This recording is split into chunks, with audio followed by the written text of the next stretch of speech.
उत्तर प्रदेश में सियासी सरगर्मियां बढ़ चुकी हैं। विपक्ष और सत्तारूढ़ पार्टी दोनों ही कवायद में है गठबंधन की, लेकिन इस बीच मुलाकात होती है आम आदमी पार्टी के राज्यसभा सांसद और उत्तर प्रदेश प्रभारी संजय सिंह के अखिलेश यादव से। क्या मायने हैं इस मुलाकात के, हम लोग निकालें, क्योंकि एकाएक आपका वहां पहुंचना, उनसे मुलाकात करना किस ओर इशारा कर रहा है?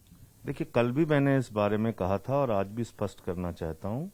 1 तारीख को उनका जन्मदिन था, मैं उस दिन यहाँ पे था नहीं, तो जन्मदिन की शुभकामनाएं देने के लिए और निश्चित रूप से उत्तर प्रदेश में जो राजनीतिक हालात हैं उस पर भी चर्चा हुई। जिला पंचायत के चुनाव में जिस तरह से गड़बड़ियां की गई और पूरे चुनाव को अपराहित कर लिया गया आदित्यनाथ जी की सरकार के द्वारा, मैं समझता हूं ये लोकतंत्र को लूट तंत्र में बदलने का एक उदाहरण है। और अगर पंचायत चुनाव में ईमानदारी और निष्पक्षता चाहिए तो सीधे जनता से जिला पंचायत अध्यक्ष और प्रमुख के चुनाव कराए जाएं। ऐसे तमाम विषयों पे उनसे बातचीत हुई और इस मुलाकात को किसी और नजरिए से नहीं देखा जाना चाहिए। क्या गठबंधन को लेकर के रास्ते खुले रहेंगे? आम आदमी पार्टी आप तैयारी कर रहे हैं उत्तर प्रदेश में लड़ने की, अखिलेश यादव भी नए लोगों के साथ को लेकर के काफी आशान्वित है। देखिए, मैंने पहले भी इस बात को कहा है और आज फिर दोहरा रहा हूं कि हम कोई तंग दिली की राजनीति करने नहीं आए हैं। उत्तर प्रदेश के हित में जो कुछ भी होगा वो फैसले हम लेंगे, लेकिन जब उस फैसले को लेंगे तो आपके साथ जानकारी साझा करेंगे। आज की तारीख में गठबंधन को लेकर कोई बातचीत कहीं भी नहीं हुई है। वैचारिक तौर पे क्या कोई समानताएं पाते हैं आप आम आदमी पार्टी और समाजवादी पार्टी के बीच? मैं कह रहा हूं कि ये सारे सवालों का उत्तर मैं आपको तब दे पाऊंगा जब कोई इस दिशा में बातचीत बढ़े।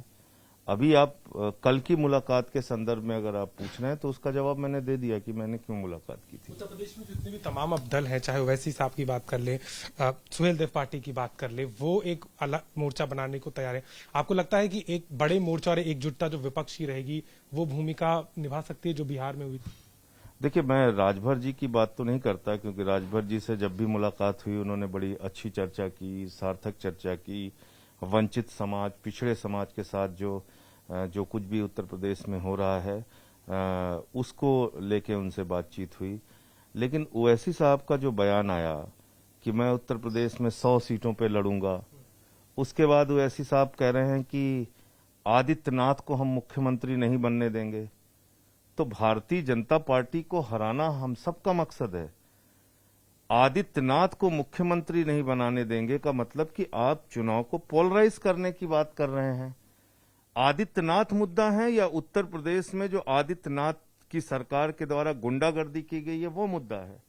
आदित्यनाथ मुद्दा है या आदित्यनाथ की सरकार में जो बेरोजगारी बढ़ी है वो मुद्दा है?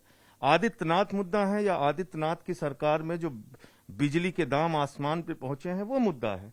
मुद्दा जनता का मुद्दा है और उनको लेके कोरोना की महामारी में जो घोटाला और भ्रष्टाचार हुआ, मुद्दा ये है। और उसको लेके इस सरकार को, भारतीय जनता पार्टी की सरकार को हमें हराना है। और जब वो हारेंगे तो आदित्यनाथ क्या कोई मुख्यमंत्री नहीं रहेगा उनका? तो वो एक व्यक्तिगत किसी का नाम लेके उसको हाईलाइट करना और पोलराइज करना, मैं समझता हूं ये उत्तर प्रदेश की जनता बखूबी समझती है। इन चीजों से कोई लाभ होने वाला नहीं है। जनता के जो बुनियादी मुद्दे हैं, कोरोना की महामारी में जो अव्यवस्था रही है और जो घोटाला हुआ है, बेरोजगारी उत्तर प्रदेश में महिषासुर की तरह मुंह बाए खड़ी हुई है। उत्तर प्रदेश में कानून व्यवस्था की हालत यह है, हाथरस कांड से लेकर छोटी छोटी बच्चियों के साथ आए दिन बलात्कार की घटनाओं से अखबार भरे पड़े रहते हैं। मुद्दा ये है। लेकिन बीजेपी का मानना है कि वो एक मजबूत नेता है, एक प्रतिनिधित्व करते हैं एक समुदाय का। क्या आपको लगता है कि 2022 के चुनाव में ओवैसी एक बड़ा फैक्टर के बारे में सबसे बेहतरीन, सबसे सही अंदर की बात बताया है साक्षी महाराज ने? साक्षी महाराज ने क्या कहा? ओवैसी की वजह से हमें बिहार में फायदा हुआ, ओवैसी की वजह से बंगाल में फायदा हुआ, ओवैसी की वजह से उत्तर प्रदेश में भी फायदा होगा। तो जो भाजपा का एक सांसद वो खुद ही बयान दे रहा है कि ओवैसी हमारे भाई हैं और उनकी वजह से हमारा फायदा होगा, तो आप समझ सकते हैं इन चीजों को। अब उसमें मैं क्या बोलूं? अध्यक्ष के चुनाव में 67 सीटों का जिस तरीके से बीजेपी की जीत आई है, आपको लग रहा है कि पार्टी 2022 को 300 से ज्यादा सीट का दावा कर रही है, ये परिलक्षित दिख रहा है आपको? देखिए, भारतीय जनता पार्टी के अंदर का जो सर्वे है वो 100 से नीचे सीटें आ रहे हैं, वो खुद बता रहे हैं आपस के सर्वे में। और जितनी जूतम पैजार इनके यहाँ हो रही है, एक दूसरे से लड़ाइयां जितनी चल रही है इनके यहाँ कि एक दूसरे की शक्ल नहीं देखना चाहते, केंद्रीय नेतृत्व से राज्य के नेतृत्व का झगड़ा चल रहा है।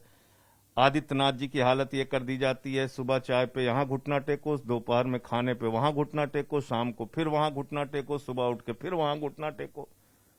तो एक इतने बड़े राज्य का मुख्यमंत्री वो घुटना टेक मुख्यमंत्री अगर हो गया है, तो आप समझ सकते हैं कि भारतीय जनता पार्टी किस हालत में पहुंच चुकी है।